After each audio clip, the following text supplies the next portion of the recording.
Assalamualaikum warahmatullahi wabarakatuh. Perkenalkan, nama saya Zuyina Ayudini dari kelas MB Gabungan NCS 03 dengan NIM 14011843555. Kali ini saya akan memaparkan penelitian saya dengan judul Pengaruh Integrated Marketing Communication terhadap Brand Equity PT Nufam Indonesia di Belu. Nufam Indonesia sendiri merupakan salah satu perusahaan terbesar pestisida di Indonesia dan merupakan anak perusahaan Nufam Limited di Australia. Berikut ini merupakan latar belakang dari penelitian ini, yaitu Indonesia sendiri merupakan negara agraris yang sebagian besar penduduknya bekerja di sektor pertanian. Dari data yang didapatkan, terlihat bahwa pada Agustus 2020, serapan tenaga kerja pertanian adalah yang tertinggi dibanding penduduk yang bekerja, dan pertanian sendiri menjadi sektor yang tumbuh positif di saat pandemi ini. Tingginya pertanian di Indonesia dibarengi dengan tingginya permintaan pestisida. Hal tersebut dapat tergambarkan oleh gambar berikut, di mana value dari agricultural chemical market dunia sejak tahun 2018 hingga tahun 2020 terus meningkat, dan akan diprediksi terus meningkat hingga tahun 2025. Persaingan dalam industri pestisida di Indonesia juga semakin ketat.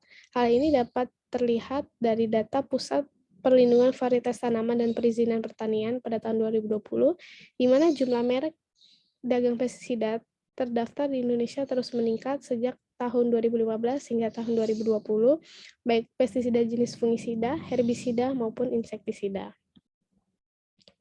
Dalam meningkatkan penjualan serta mempertahankan konsumen, perusahaan harus meningkatkan promosi dan pemasaran dari produk-produknya. Salah satu langkah untuk memenangkan persaingan itu adalah dengan menyampaikan informasi mengenai produk yang dimiliki kepada konsumen maupun calon konsumen menggunakan strategi Integrated Marketing Communication atau IMC ini. IMC dapat membangun brand equity dari perusahaan. Berikut ini merupakan bentuk IMC yang dilakukan Nufam Indonesia di Belu untuk membangun brand equity. Yang pertama ada advertising berupa brosur dan poster atau pledging. Yang kedua ada sales promotion berupa one day promo, commercial demo, dan point of purchase. Dan yang ketiga adalah public relation berupa farmer meeting dan event panen raya. Berikut ini adalah value dari sales performance Nufam di Kabupaten Belu sejak tahun 2015 hingga tahun 2021. Data yang terlampir menunjukkan adanya fluktuatif penjualan yang cukup signifikan, padahal upaya IMC ini terus dijalankan sejak tahun 2011 hingga sekarang ini. Berdasarkan fenomena dan latar belakang yang telah dijelaskan, maka perumusan masalahnya adalah sebagai berikut. Yang pertama, seberapa besar integrated marketing communication berpengaruh secara simultan terhadap brand equity PT Nufam Indonesia di Belu. Dan yang kedua, seberapa besar integrated marketing communication berpengaruh secara parsial terhadap brand equity PT Nufam Indonesia di Belu.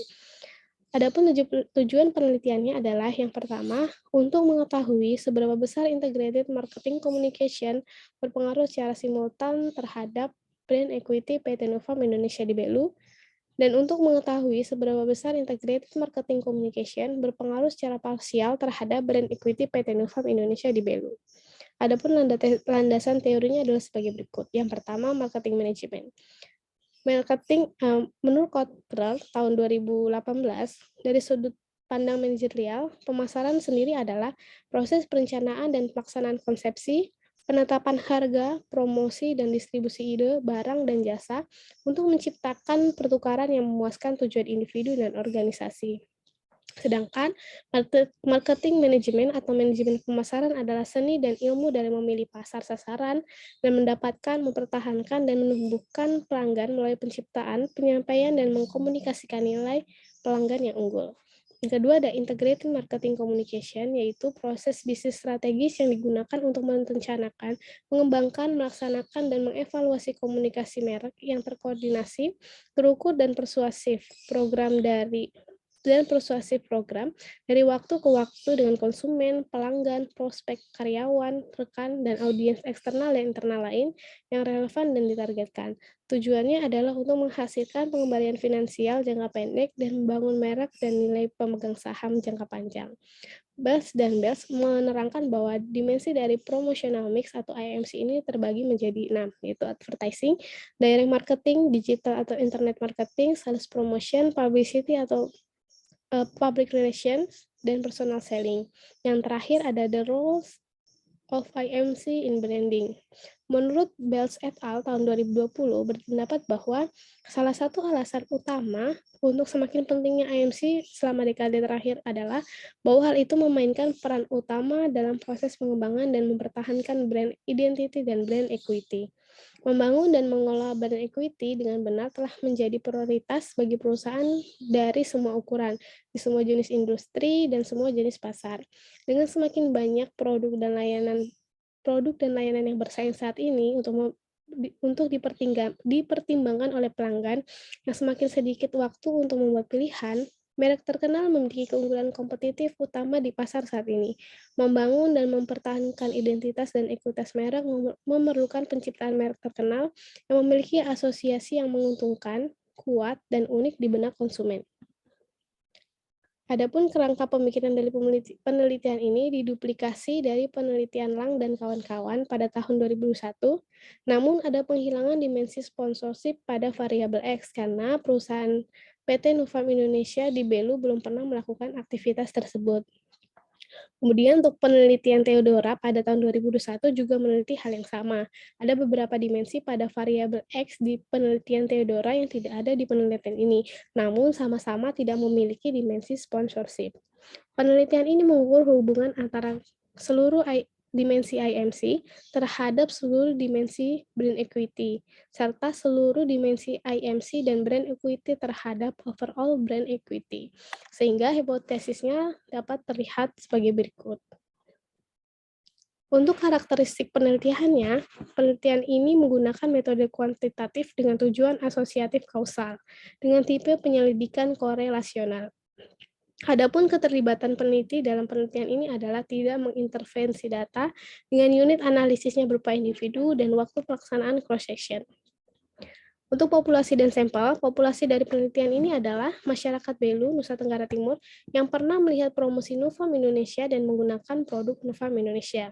Dengan sampel berjumlah 100 orang dengan taraf signifikan 5%, tingkat keyakinan 95%, dan toleransi sebesar 10%. Untuk teknik analisis datanya, yang pertama ada uji asumsi klasik, yang merupakan pengujian yang bertujuan untuk memastikan bahwa data yang diperoleh dapat dianalisis dengan metode analisis regresi. Uji asumsi klasik ini terdiri menjadi 3, yaitu uji normalitas, multikolinearitas, heteroskedasititas. Dan yang kedua ada analisis regresi linear sederhana, yaitu suatu alat analisis yang digunakan untuk mengukur pengaruh antara variabel X atau variabel bebas terhadap variabel terikat atau variabel Y. Yang ketiga ada uji T atau korelasi parsial yang digunakan untuk menganalisis bila peneliti bermaksud untuk mengetahui pengaruh atau mengetahui hubungan antara variabel independen dan dependen, di mana salah satu variabel independennya dibuat tetap atau dikendalikan.